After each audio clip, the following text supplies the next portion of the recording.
Kenapa orang yang rasional bisa berubah irasional hanya karena cinta? Kenapa seseorang yang biasanya berpikir matang tiba-tiba mengabaikan tanda bahaya, menoleransi perlakuan buruk, bahkan membuat keputusan yang merugikan dirinya sendiri? Apakah ini murni soal perasaan atau ada mekanisme biologis di baliknya?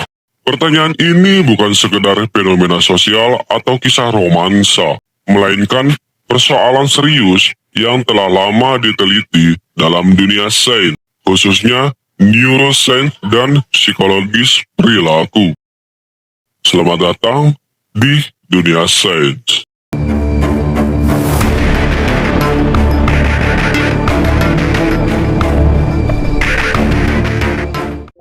Jatuh cinta sering dipuja sebagai emosi tertinggi manusia.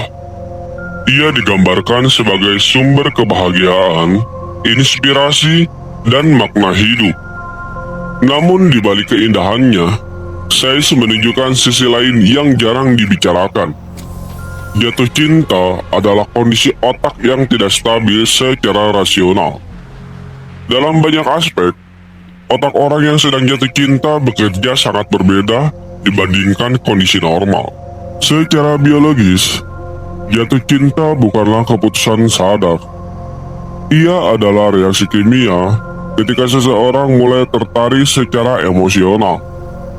Otak melepaskan serangkaian neurotransmitter dan hormon, terutama dopamin, oksitosin, dan norepinefrin. Dopamin berperan besar dalam sistem penghargaan otak.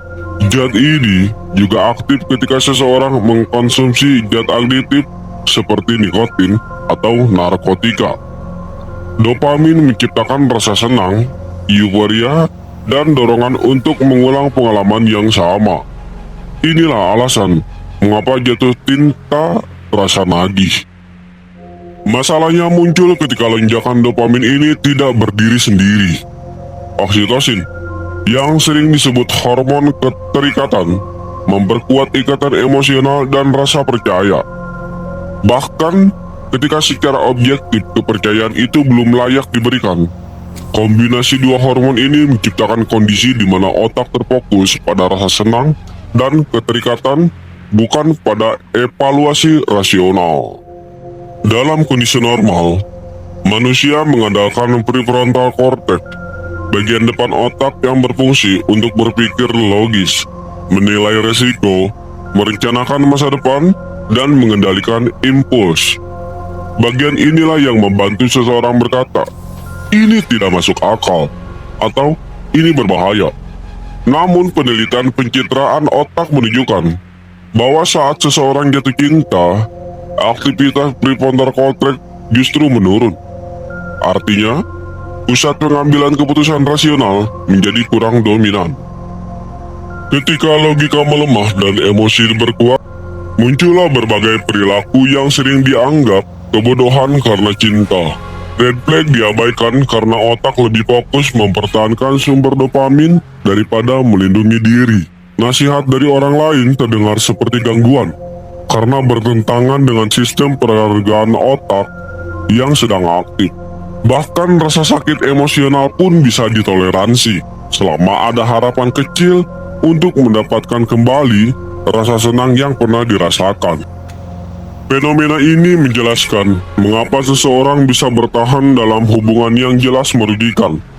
Bukan karena ia tidak tahu bahwa hubungan itu bermasalah, tetapi karena otaknya tidak memprioritaskan logika sebagai dasar keputusan. Dalam istilah sederhana, otak sedang mabuk cinta, dan seperti kondisi mabuk lainnya, kemampuan menilai realitas menjadi terganggu. Lebih jauh lagi, jatuh cinta juga mempengaruhi cara otak memandang pasangan. Studi neuroscience menunjukkan bahwa bagian otak yang bertugas menilai kesalahan dan kekurangan orang lain menjadi kurang aktif.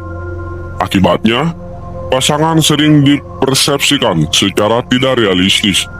Kekurangan terlihat sebagai keunikan. Kesalahan dianggap sebagai hal sepele. Dan perilaku bermasalah sering dibenarkan dengan alasan emosional. Inilah sebabnya mengapa banyak orang baru menyadari kesalahan besar dalam hubungan setelah fase jatuh cinta mereda.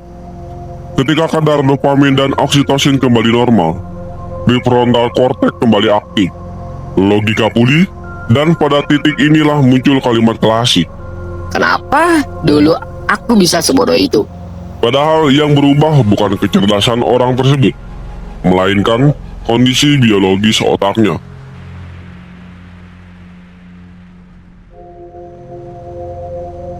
Penting untuk dipahami bahwa sains tidak mengatakan cinta itu buruk. Yang dikritisi oleh sains adalah fase awal jatuh cinta yang intens. Ketika kondisi ini masuk akal, ikatan emosional yang kuat membantu manusia membangun hubungan jangka panjang dan melanjutkan keturunan. Namun dalam dunia modern, di mana keputusan memiliki dampak finansial, psikologis, dan sosial yang kompleks, kondisi ini bisa menjadi bumerang. Karena itu, memahami mekanisme sains di balik cinta bukan untuk menghilangkan perasaan, tetapi untuk menyeimbangkan emosi dengan kesadaran. Mengetahui bahwa otak bisa mematikan logika sementara, memberi ruang bagi seseorang untuk lebih berhati-hati.